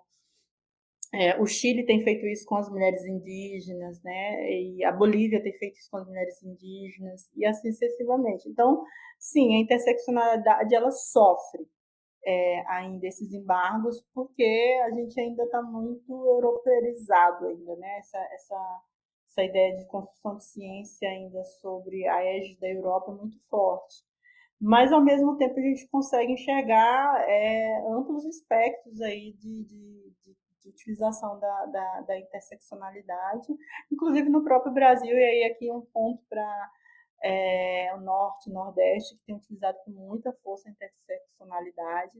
Lembrando também, né, que há um colonialismo interno da galera ler. Tá, tudo bem, vocês estão lendo Mulheres Negras, mas estão lendo Mulheres Negras sempre do Sudeste, né? Sempre aquelas de referência em que estão com diálogo mais com a Europa do que com o interior do Brasil. Conseguem dialogar mais com a África, mas nunca dialogar com o Norte, né? E aqui é a crítica que se faz. Você consegue dialogar com mulheres dos Estados Unidos, mulheres negras dos Estados Unidos, consegue dialogar com mulheres africanas de vários países de África, e não consegue dialogar com as mulheres no Tocantins, não consegue dialogar com as mulheres no Amapá. Então tá a sua perspectiva está errada, né? Porque a interseccionalidade diz que a gente tem que partir de dentro para fora sempre, né? De dentro para fora. Mas para responder é isso, a interseccionalidade é sim uma chave importante, científica importante, mas que ainda sofre com os empecilhos de um pensamento oriundo da Europa. E de que maneiras as desigualdades regionais no Brasil, professora, marcada por diferentes níveis, né, de acesso a recursos, a oportunidades, você acabou de falar da questão das mulheres nordestinas e também do norte do Brasil, né, impactam a vida das mulheres negras e efetivamente e a efetividade das políticas públicas voltada ali para a igualdade de gênero e raça, no caso, né? Como que isso impacta na nossa sociedade? Primeiro que, assim, se coloca muito a culpa nas dimensões continentais do Brasil. Para mim, isso é uma falácia, como eu disse, né? Se você consegue dialogar com pessoas na Europa, na África, na Ásia, significa que essa escala de interior do Brasil, ela não é tão grande assim, né? Se você consegue ler mulheres europeias e não consegue ler, né, as demandas das mulheres aqui na Amazônia, então não é uma distância espacial, né? Mas é uma distância social e racial do debate, né? Mas eu fico pensando que a ausência dessas mulheres na construção das políticas públicas é um primeiro marcador, né? Então, infelizmente, as políticas públicas, mesmo para as mulheres negras no Brasil, são pensadas a partir de uma realidade muito distante da nossa. Veja, a gente pode pegar a periferia de São Paulo e pensar essa periferia toda ela composta por mulheres negras, mas ela não é igual à periferia de Porto Nacional. Não tem similaridades, a não ser pelas avenidas de opressão, né, de raça, classe e gênero, mas a própria dimensão do que é ser pobre, do que é, né, do que é ser mulher nesses espaços muda porque o espaço muda. Eu tive acesso, por exemplo, enquanto periférica, mulher negra periférica ou menina negra periférica, eu sempre tive acesso à água enquanto recurso. Isso nunca me faltou. Que não é uma realidade, por exemplo, dos grandes centros. Só para a gente ter uma ideia. Então, assim, vamos pensar o acesso das mulheres negras à água potável. Eu nunca tive, né? Nunca careci disso na minha realidade. Talvez a questão do alimento, sim, distribuição do alimento, sim, mas a água nunca foi um fator. Vamos pensar que a distribuição, só para você pensar como as políticas públicas são pensadas muito numa questão espacial, tirando as mulheres desse escopo, é que se você for pensar, por exemplo, as doenças tropicais, elas atingem com muito mais propriedade crianças e homens. Vamos pensar na Amazônia, região de transição, que é o estado do Tocantins, centro-oeste para a região norte, crianças e homens. E aí você pensa, tá, são homens não brancos, porque se fossem homens brancos a gente já teria uma solução há mais tempo, né? E aí, quando você vai pensar, por exemplo, somente em 2024 a gente tem uma vacina para dengue. apenas em 2024. Por quê? Porque esse não é um problema da região Sudeste. Esse não é um problema de pessoas da região Sudeste. Então, a questão espacial ela é importante, sim, para a gente pensar como as políticas públicas, né, elas vão ser pensadas. Porque também, se tivesse esse trânsito de ideias, tudo bem, né? A projeção é feita na região Sudeste, porque, né, os laboratórios estão lá, os recursos estão lá, né, os cientistas estão lá, mas e o trânsito de ideias? Por que não se dialoga conosco para pensar essas alternativas? Né? Então, assim, como eu te disse, eu estou aí há 20 anos fazendo debate sobre mulheres não brancas e nunca fui convidada para nenhum debate sobre isso por mulheres da região Sudeste. Mas o tempo todo, nós aqui da região Norte estamos em um franco diálogo com as mulheres da região Sudeste, trazendo, inclusive, para cá, com aquele deslumbramento. Nossa, tem vida aqui mesmo, né? Nossa, as pessoas conseguem mesmo sobreviver aqui. Nossa, tem água de verdade aqui, né? Então, esse deslumbramento inclusive, ofensivo do ponto de vista da construção da política pública, porque parece que o que importa é só aquela franja de Brasil que, inclusive, propiciou os cientistas, inclusive, que eu gosto, assim, do ponto de vista da construção social, que são críticos, a utilizar um termo extremamente pejorativo, que é o Brasil profundo. Toda vez que não se tem informação sobre como as mulheres da região norte estão, como as mulheres do nordeste estão, se falar, as mulheres do Brasil profundo. É tão simplório isso, para dizer assim, olha, a gente não sabe mais porque elas estão muito profundamente, elas estão muito longe, né? E aí eu até brinquei, enquanto geógrafa, dá para dizer então que se há um Brasil profundo, vocês estão num Brasil muito raso, né? Então a profundidade está aqui, a experiência concreta está aqui. Mas ao tratar especificamente das mulheres, eu falei de forma geral da política pública, mas ao tratar das mulheres, é bom frisar que é nessa região, chamada de Brasil Profundo, que se concentra a maior diversidade do que é ser mulher no planeta. Não é só no Brasil, não, é no planeta. Então, a gente tem o maior número de imigrantes de várias partes do mundo aqui na região norte e nordeste. A gente acha que é São Paulo pela concentração, né, de pessoas, de população. Não é. Tem concentração de pessoas em São Paulo, Rio de Janeiro. Mas a diversidade dessas pessoas se encontram aqui na região norte e nordeste, tá? E aí, essa diversidade vai propiciar a gente pensar também a diversidade da política pública. Então, por exemplo, quando se fala de mulheres indígenas, qual é a política pública que se tem sobre a sexualidade de mulheres indígenas? Nenhuma. É como se mulheres indígenas fossem assexuadas, né? Ou como se o destino social de toda mulher indígena é ser uma mulher hétero, numa sociedade que nem é para ela, porque, né, as sociedades indígenas não são patriarcais. E aí a gente está pensando, inclusive, que ou elas são assexuadas ou elas normativamente serão hétero, né? Pela construção da política pública. Da mesma forma, a gente não produz política pública para crianças negras que moram na relação campo-cidade. Eu sou uma criança negra que ficou entre a relação campo-cidade, que se identifica tanto com o campo quanto com a cidade, certo? Então, e aí, estou dando alguns exemplos, João, para você pensar que a política pública está muito longe de referendar o que é ser mulher na Amazônia, o que é ser mulher nessa relação de transição entre Cerrado e Amazônia. Então, primeiro, essa distância, uma distância que é planejada, ela não é uma distância espacial, é uma distância planejada. E segundo, que não há nenhum interesse no que nós produzimos.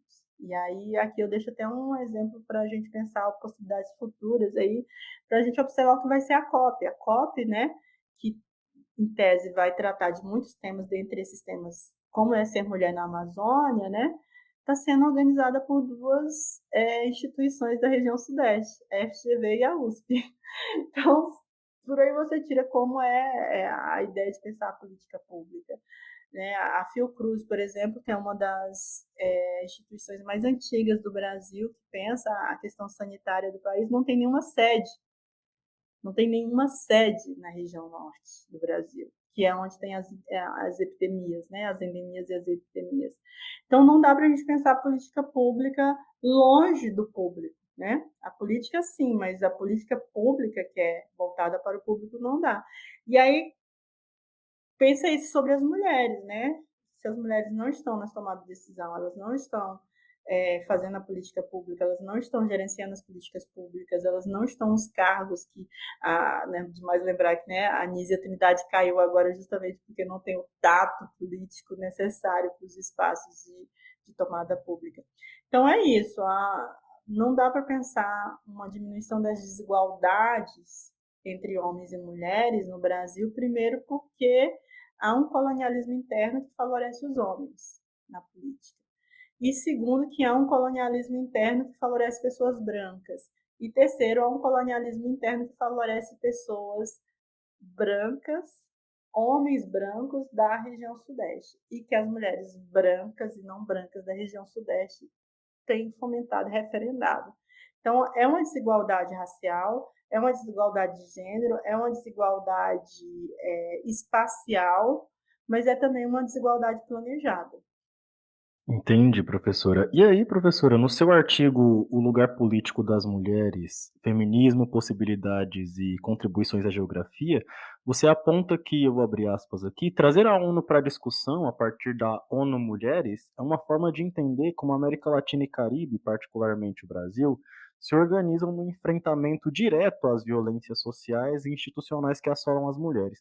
Explique aí pra gente qual a relação desses países, né, da América Latina, Caribe e ONU, das mulheres, no que diz respeito ao apoio ao combate às violências sociais, que você falou, né, que aqui no Brasil não tem esse olhar, e quando a gente pega no âmbito global, como que a ONU Mulheres, ela olha para as questões do sul global, da periferia do mundo, vamos dizer assim, né?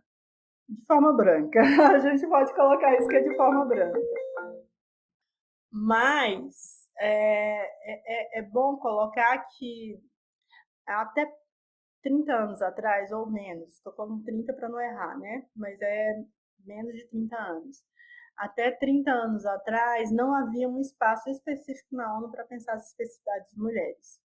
Por que não havia? Porque as mulheres brancas já estavam dentro da ONU, as mulheres europeias já estavam dentro da ONU. Então, elas não viam necessidade de pensar isso dissociado. Então, quem é que vai forjar um espaço dentro da ONU para pensar as condições das mulheres?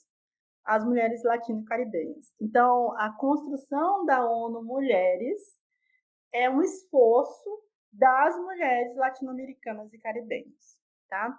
E aí, por isso que eu falo que trazer a ONU para esse debate é meio que dar mérito, e o mérito aqui não vem de meritocracia, mas vem de luta, para quem forjou esse espaço, né? Então, em tese, esse espaço deve ser ocupado por quem o forjou.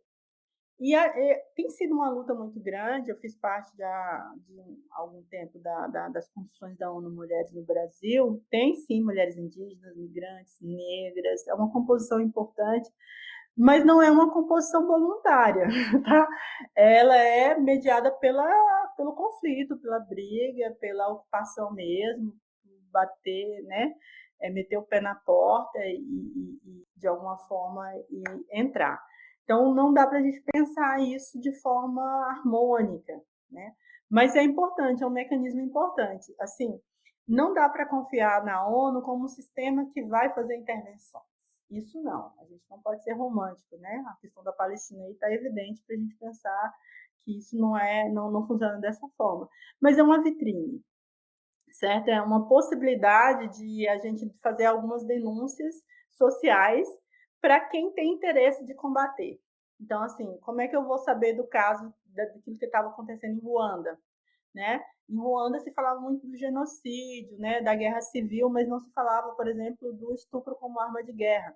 E é a partir da ONU Mulheres que a gente vai falar do estupro como uma arma de guerra contra as mulheres, né? Para afetar homens se utilizava mulheres. Olha que louco, né? Para atingir os homens eu destruía mulheres, né? Mulheres e crianças. Então, é a partir desse espaço na ONU Mulheres, é que o genocídio passa também a ser uma categoria a ser elencada nos debates. do estupro, não só como violência, e aqui só não é diminuindo o estrago que o estupro faz, mas como ele é minimizado nas sociedades, não só como violência, mas como arma potencial de guerra, inclusive de genocídio, né? O estupro é utilizado tanto para o terror, e aí o terrorismo, que nunca entra, né? O terrorismo é só produzido pelos aqueles chamados de rebeldes, né? E passa a ser considerado também como parte daquilo que a gente vai compreender como genocídio de populações inteiras, né? E aí o leste europeu vai ser tensionado sobre a questão do estupro como arma de guerra, Ruanda também, atualmente o Sudão tem utilizado o estupro como arma de guerra, né? Que hoje é a parte do planeta que é mais miserável e mais vulnerável às guerras e aos conflitos. Não é a Palestina, não é, a Ucrânia, é o Sudão, né? Embora a gente saiba que todos esses espaços devem ser um cotidiano horrível, né? De ser ali. Então é isso, é a gente pensar que esses espaços são vitrines para que a gente possa dialogar com outros espaços de interesse, mas não sejamos românticos em relação às instituições criadas, né, por países capitalistas e patriarcais, né, ou como bem diz aí a Audre Lorde, né, a ferramenta que constrói a casa grande não será as ferramentas que vão nos livrar dessa casa grande, mas é bom lembrar que a gente pode, de alguma forma, quebrar as bases dessa casa grande com as próprias ferramentas que foram fornecidas para a sua criação. De fato. E aí eu vou, pra gente chegar no nosso final, né, porque você tem compromisso, eu vou fazer 2 perguntas. A primeira é o que seria colorismo, que eu também sei que é uma pauta, né, dentro do próprio não só do feminismo negro, mas também das próprias questões pautadas sobre antirracismo, né.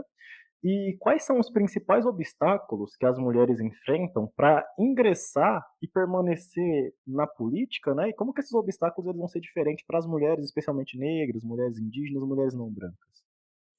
Então, o colorismo é um debate de sociedades que passaram pela violência da miscigenação, tá? É bom frisar isso, que não necessariamente todas as sociedades negras elas passam pelo problema do colorismo, né? O que seria o colorismo? É a ideia de nos aproximar de uma raça e de um estereótipo que me permita dizer assim, você é negra, você é branca, você é indígena, né? É como se quanto mais estou falando em termos mais comuns para a gente ampliar o debate depois, né? Quanto mais tonalidade na sua pele, menos problemas você tem em se dizer negro, mas ao mesmo tempo mais problemas você vai ter. O pessoal já está que me liga aqui, mas eu já avisei aqui. Quanto mais cor você tiver na sua pele, menos problemas você vai ter para dizer que é negro, mas mais problemas você também vai ter para dizer que é negro. Para a gente pensar essa dualidade, né? Eu não vou ter problema com a minha identidade em ser negro, mas eu serei também o sujeito de maior centro da violência. Eu vou ser o sujeito com um alvo nas costas, literalmente. E aí a gente pode pensar que o colorismo é consequente de sociedades que passaram por um processo de mestiçagem e miscigenação baseado na violência. E aí, quando a gente fala assim que o Brasil é um país, né, que é miscigenado, criou-se uma ideia de que essa miscigenação foi voluntária, né, que ela foi harmoniosa, que ela foi... Não, a miscigenação no Brasil, que permitiu que a gente tivesse, né, tanto características de pessoas brancas, indígenas, europeias, né, e assim sucessivamente nos nossos corpos, ela se deu principalmente pelo estupro de mulheres negras. E aí, quando você tem, né, o estupro, que é uma relação de poder sobre o corpo do outro, quem tinha poder no período colonial não era um homem negro, era um homem branco. Então, a miscigenação se deu a partir das características do opressor, o homem branco, com as características da pessoa e do sujeito oprimido, que era a mulher negra. E aí, esse colorismo vai gerar uma subversão dessa identidade. Por quê? Lembra que eu falei, quanto mais cor, mais eu me identifico como negro, mas mais dificuldades eu tenho em ser sujeito, né? Então, essa miscigenação me permitiu não ser negra o suficiente para pertencer a um grupo de pessoas negras, que a gente vai chamar de retintas, e nem ser branca o suficiente para ser chamada de uma pessoa branca, que a gente vai chamar de quê? Pessoas privilegiadas. Então, a gente vai ficar nesse limbo, porque eu vou ter característica dos dois grupos, mas, ao mesmo tempo, essas características não me aproximam de nenhum desses dois grupos. Então, o colorismo, ele vem a ser essa distância entre os dois grupos majoritários da miscigenação, que é o grupo de pessoas negras e o grupo de pessoas brancas, né? Se por um lado eu não sou negra o suficiente também para pertencer a esse espaço de pessoas negras, eu vou ser também poupada de algumas coisas que pessoas negras retintas passam. Por exemplo, eu sou uma mulher negra, mas eu não sou uma mulher negra retinta. Então, há em mim aquilo que a gente vai chamar de atributos de beleza, porque não se tem atributos de beleza no corpo totalmente negro. Então, eu tenho os olhos claros, e a gente convencionou achar que olhos claros são bonitos porque pertencem às pessoas brancas, que é um equívoco, né? Porque a África, quase toda ela, é povoada de pessoas de olhos claros, tá, gente? O Egito inteiro as pessoas têm olhos claros, então isso não é uma característica de pessoas europeias. Mas se convencionou a dizer que isso era de pessoas europeias e brancas. Então, eu tenho alguma coisa bonita em mim, o meu olho. Por quê? Porque se convencionou a achar que isso pertence ao meu lado mestiço branco. A mesma forma, eu não sou tão bonita assim porque meu cabelo não é liso. Ele foi uma herança desse grupo negro. Então, assim, o colorismo é um conjunto de atributos que vai fazer com que eu não pertença nem a um grupo de privilegiados totalmente e nem a um grupo de oprimidos totalmente. Então, eu vou ter que me identificar nesse espaço aí para entender quem eu sou. Então, e isso dificultou, inclusive, a identidade no Brasil por muito tempo, né? O que eu sou? Eu não sou branca, mas também não sou negra, né? O que eu sou? Aí o colorismo vem dessa perspectiva de, sim, você pertence a um grupo de oprimidos, porque se você não pode acessar privilégios, você não é branco, certo? Porém, você tem que ter uma ideia de que, por causa dessa miscigenação, você também não vai sofrer todos os tipos de atrocidades que uma pessoa retinta sofre. Então, a gente tem que encontrar o nosso lugar racial numa sociedade que foi forjada a ter diversas cores. Daí o colorismo, né?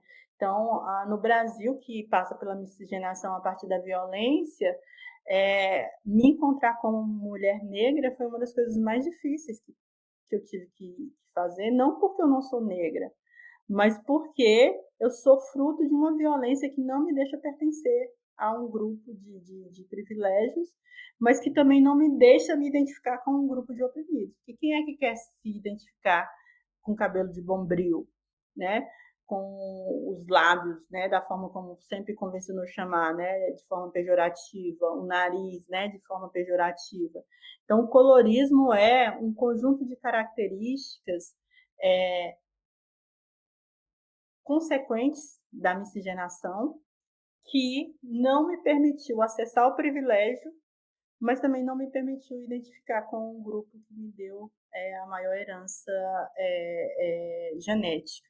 Tá? Então, o colorismo é isso. Então, a pessoa que é parda, ela é negra? Sim, ela é negra. O fato de você não ser branco no Brasil torna você uma pessoa negra, por causa da raiz africana.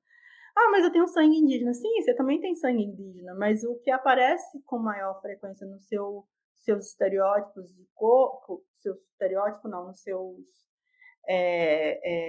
fenótipos, é a cor negra. O que não quer dizer que você é uma pessoa preta. né? Que aí a preta é a cor da pele retinta. Mas você é uma pessoa de cor. Você só não é retinta. E aí o colorismo vem para isso, para dizer assim, olha, não é só a pessoa retinta que é uma pessoa negra. Você também é uma pessoa negra, mesmo tendo um tom de pele menos acentuado em termos de cor. Por quê? Porque você não acessa privilégio. Passou por preconceito, passou por racismo, significa que você não é uma pessoa branca. Então, você é uma pessoa negra. E o colorismo vem para essa dimensão. É claro que ele enfrenta problemas no Brasil, né? Que é, o primeiro deles, o problema da identidade. Grande parte das pessoas negras que não são retintas acabam se identificando com um grupo que nega elas, que são os brancos. E aí esse é o grande problema do colorismo, né? De não produzir uma identidade única do que é ser negro, do que é ser negra no Brasil, né? E aí, daí o nosso papel de educador e educadora de ser, né? De fazer esse processo. Então, o colorismo é esse sistema que vai fazer com que a gente entenda que a miscigenação não foi um processo legal, foi um processo resultante de estupro de mulheres negras e indígenas, mas principalmente mulheres negras, e que vai resultar em uma população com problemas de identidade, porque tem fenótipos de diversos grupos sociais no seu corpo. Mas qual é o marcador mais importante para a gente entender o que é ser uma pessoa de cor, ou estar dentro desse colorismo, né? Passou por preconceito, passou por racismo de cor, preconceito de cor e passou por racismo, obviamente você não é uma pessoa branca. Então, você está nesse espectro de ser uma pessoa negra. E dentro desse espectro de ser uma pessoa negra, você pode ser uma pessoa parda, você pode ser uma pessoa mestiça, tanto, né, negra quanto indígena, e você pode ser uma pessoa retinta, que é a coloração acentuada na pele. E aí eu vou fazer só mais uma para a gente encerrar. Que tipo de referência que você indicaria, para além das que você já indicou, né, para quem deseja conhecer ou se aprofundar um pouco mais no feminismo e principalmente no feminismo afro-latino-americano? Bom, ó, antigamente era mais difícil, assim, João. Hoje está mais fácil, o advento da internet, não que ela democratizou, não acredito nisso, né? Mas ela tornou um pouco mais fluido o trânsito, né? Lélia Gonzalez, Beatriz Nascimento, Carla Cotirene, que é nossa contemporânea, que está escrevendo pra caramba, Winnie Bueno está fazendo um trabalho legal também. Aqui no Tocantins tem a Janaína, do Ajunta Preta, né? Tem a professora Solange Nascimento, que hoje está no Ministério, né? Que é uma potência no debate. A professora Ana Lúcia Pereira, que também foi para o Ministério, produz pra caramba. A gente tem uma galera nova produzindo também aí. Tem a Isabela, que está fazendo um trabalho sobre isso. Tem a Maria Gabriela, que fez Direito, fez um trabalho sobre Lélia Gonzalez, já está publicado sobre isso, né?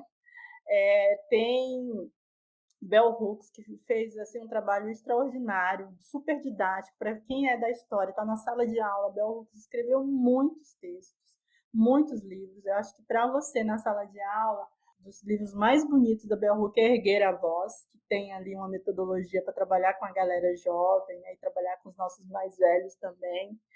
E também vou me citar, tá? Eu vou me colocar aqui como possibilidade, não como uma referência, mas como uma possibilidade de ampliar o diálogo, né? Eu estou na Universidade Federal de Tocantins, tenho outras atuando aí, né? Mas eu tenho feito um trabalho de fortalecer em primazia, sobretudo mulheres negras dentro da universidade. Então, eu não estou me colocando como referência de verdade, mas eu estou me colocando como uma possibilidade da gente ampliar esse debate aí, assim como a gente está fazendo aqui isso hoje no podcast. Tá certo. Eu tinha muito mais perguntas, mas infelizmente você tem compromisso, professor. Então, muito obrigado pelo seu tempo, tá? A gente vai se falando. Obrigado de verdade. Achei muito esclarecedor, muitas explicações que você deu, tá? E qualquer coisa a gente tá aí. Muito obrigado de verdade. Imagina, eu que agradeço. Desculpa a correria, mas até que a gente Imagina. conseguiu ampliar. E me coloca à disposição. Se quiser outra rodada, a gente faz também, tá bom? Beleza, professora. Obrigadão, abraço e bom Tchau, compromisso tchau. aí pra você. Tchau, tchau. Gostou do episódio? Siga, avalie e compartilhe o nosso trampo. Seu apoio é fundamental para continuarmos produzindo um podcast independente e de qualidade para você. Acesse o nosso perfil no Apoia-se, no apoia-se.se/podhistoriapodcast, no link da descrição, e faça parte da nossa comunidade. Um forte abraço para vocês e até a semana que vem.